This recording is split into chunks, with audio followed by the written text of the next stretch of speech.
Well, good morning, everyone. My name is MightyStream. I'm brought to you by H.O.O.D Navigation, and this is our Hood Recovery Services. I'm going to do the July 18th, just for today, in a meditation with you. I'm looking forward to that. I hope you're doing good this morning. I'm fair, not great, but I'm fair. I'm ready for the day. Got into work early.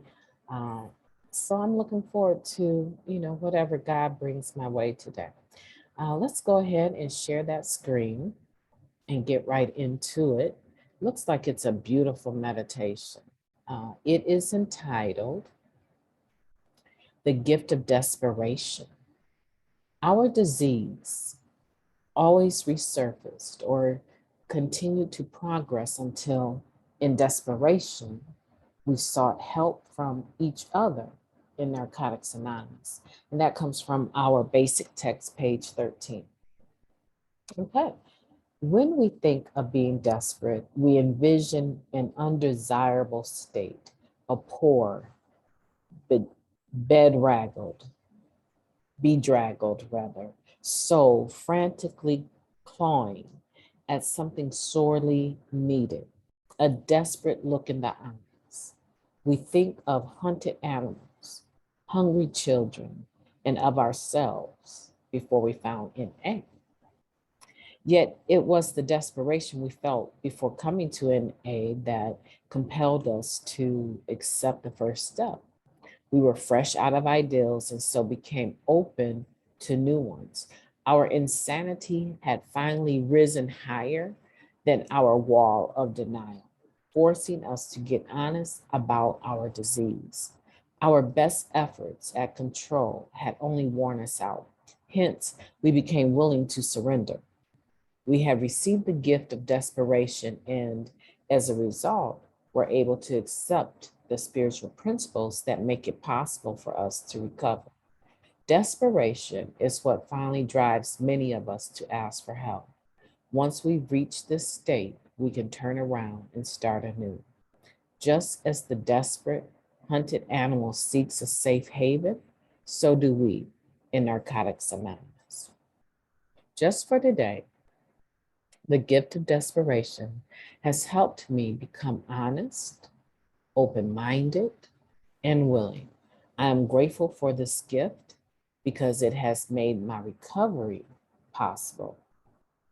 We never really think about how our destitute state in active addiction was a gift. We don't. We sort of glance over those days before we got to the program of Narcotics Anonymous or sought any sort of help, really.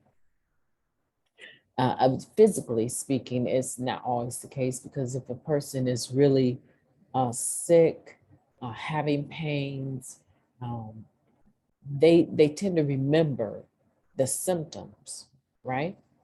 Before they sought help from a doctor.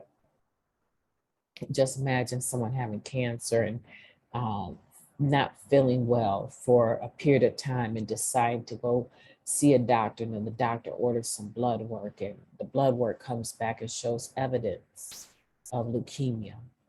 And it's not just any kind of leukemia, it's aggressive, and they must start chemotherapy if they want to live immediately because the stage is well progressed, maybe even stage 3 or 4. It's very progressive. If they want to live, they need to start this process of chemotherapy. We can remember that. How did you find out you had cancer? Oh, I was such and such and such and such. But it seems like with the disease of addiction, I think sometimes because people don't really see it in terms of the medical definition of disease, they still wrestle with that. And even if you look at the DSM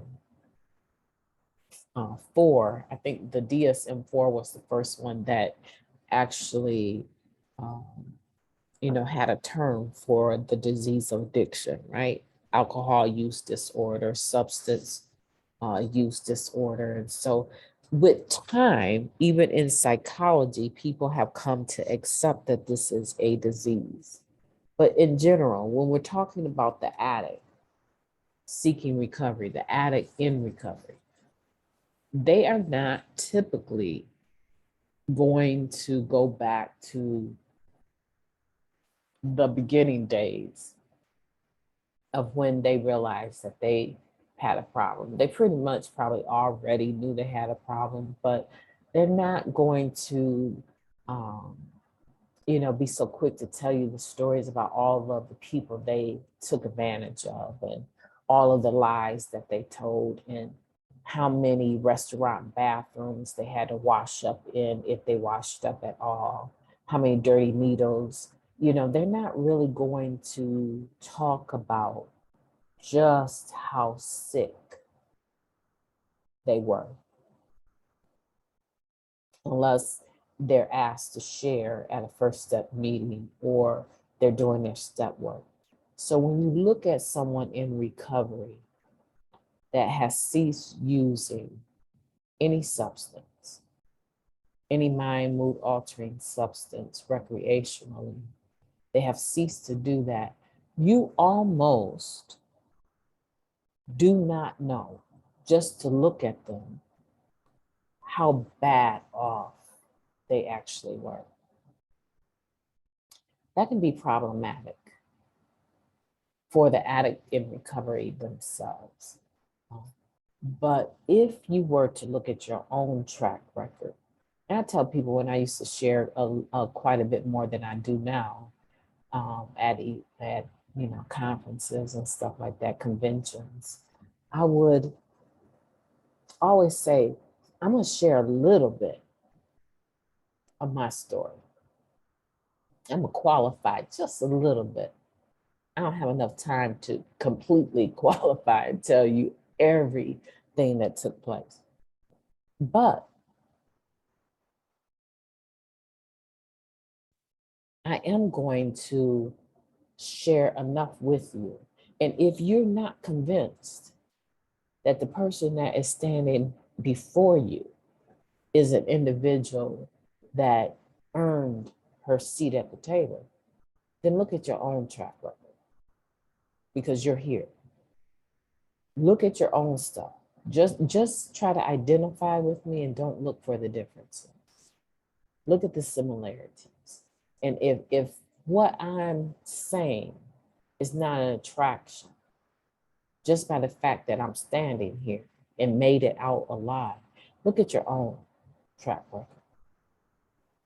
See, the gift of desperation is a gift to the beholder if they open their eyes and see it that way.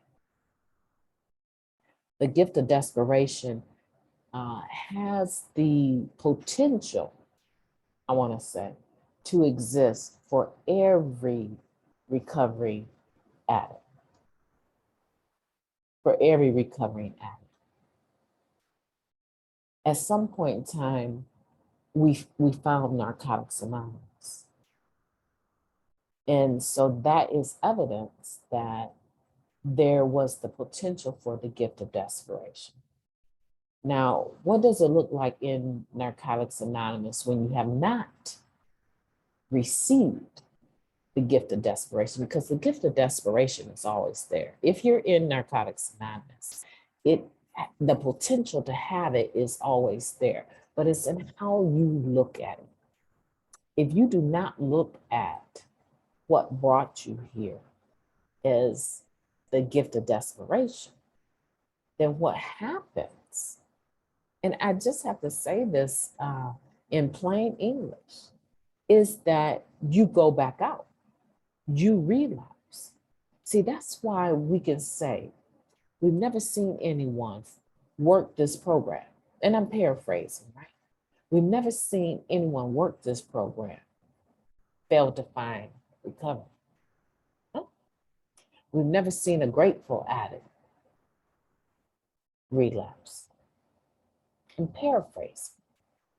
But I'm saying that because you are familiar with this language. You are familiar. You have heard this before.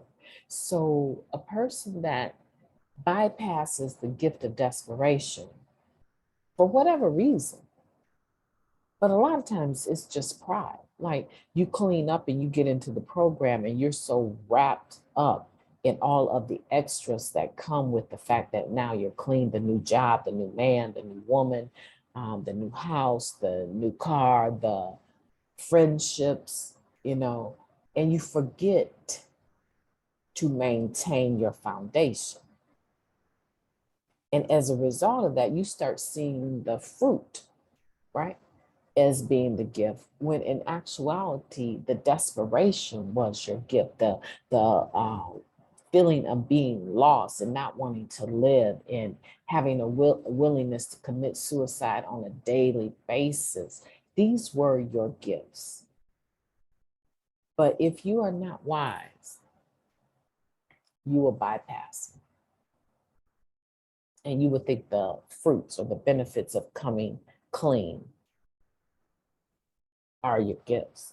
And when you focus on the wrong thing, when you take your eyes off the prize, when you focus on that wrong thing, then you've left a back door open for your disease of addiction to revisit you.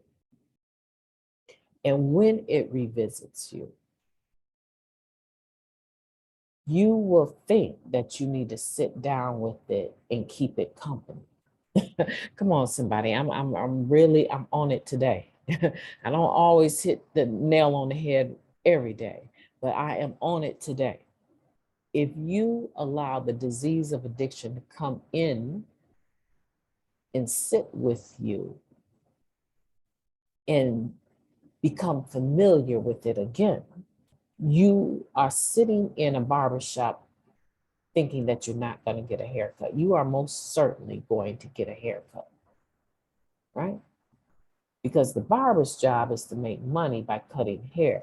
And you are not just going to take up space, right? If you're going to sit here, let me cut your hair, right? The old game, right? If you're here, benefit from what I bring to the table. Same thing with the disease of addiction. If you entertain it and you sit with it as though it was your friend, eventually that thought that comes up that you can use one more time, you can actually use and not destroy your life. These dark, conniving, baffling, cunning, lower power thoughts will begin to make an entryway into your mind, your heart, and your spirit. And you will be left futile. You will be left without recourse. You will be left with no other decision than to cave in. I don't want that for you. What I'd rather have for you is to leave from this podcast and reread this just for today in a meditation. I would rather that you open your eyes and see the gift of desperation for what it's worth. The things that brought you here, you embrace them in the sense that they are a gift to you, right?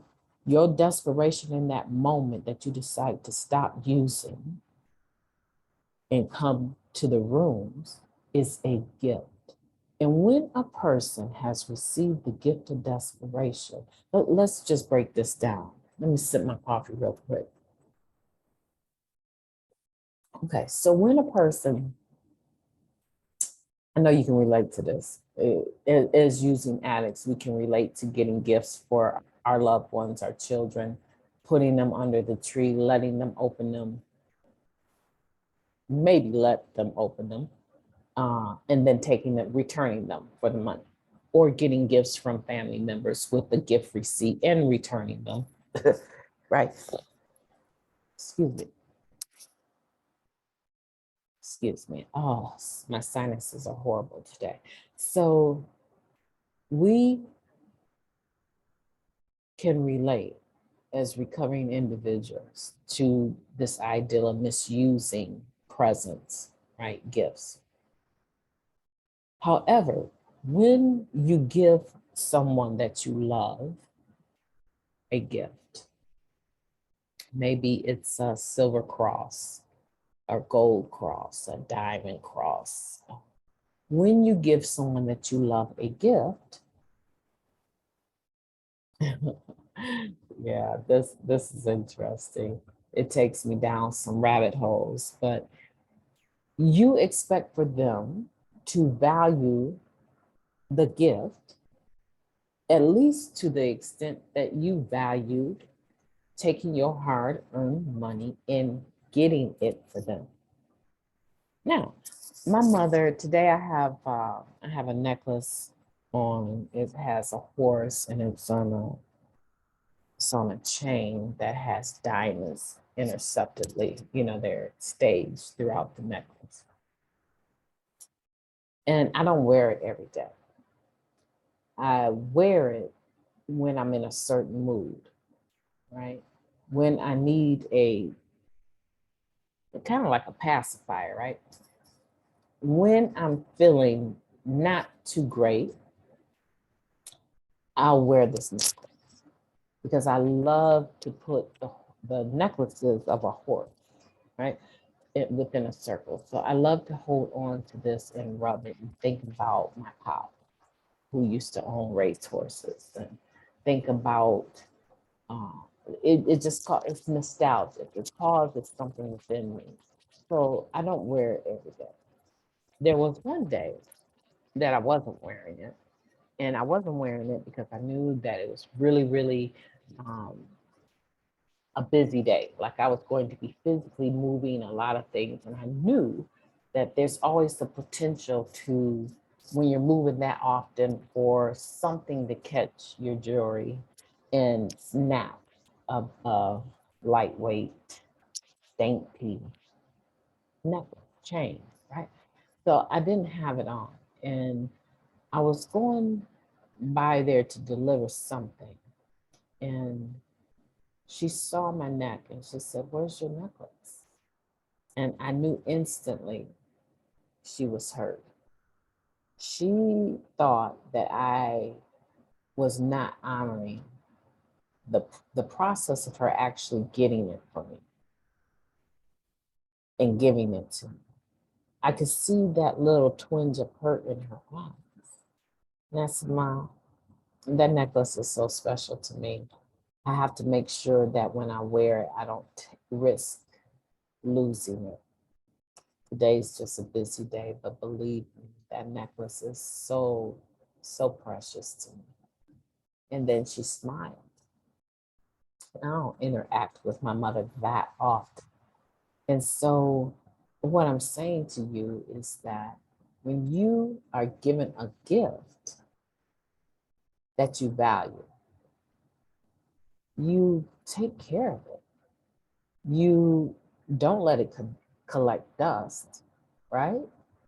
You don't tuck it into the back corner of your dresser and never look at it again. Oh, there's some jewels that I have that I do that with, right? Should be in a safe, right?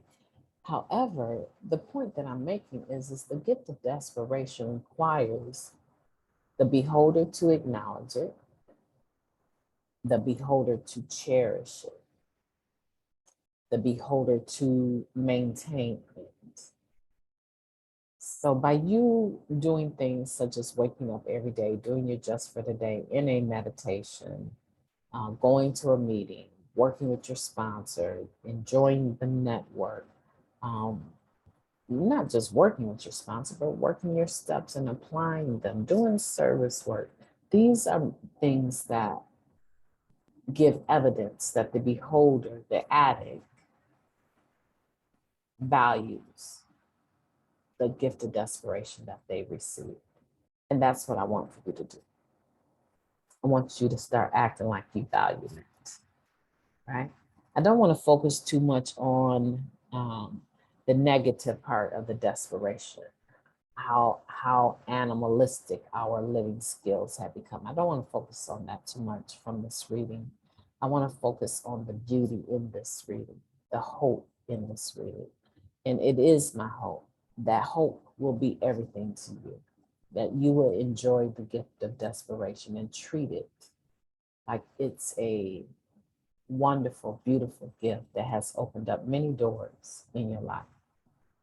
My name is MightyStream. I've enjoyed talking to you today, and I am going to be talking to you tomorrow.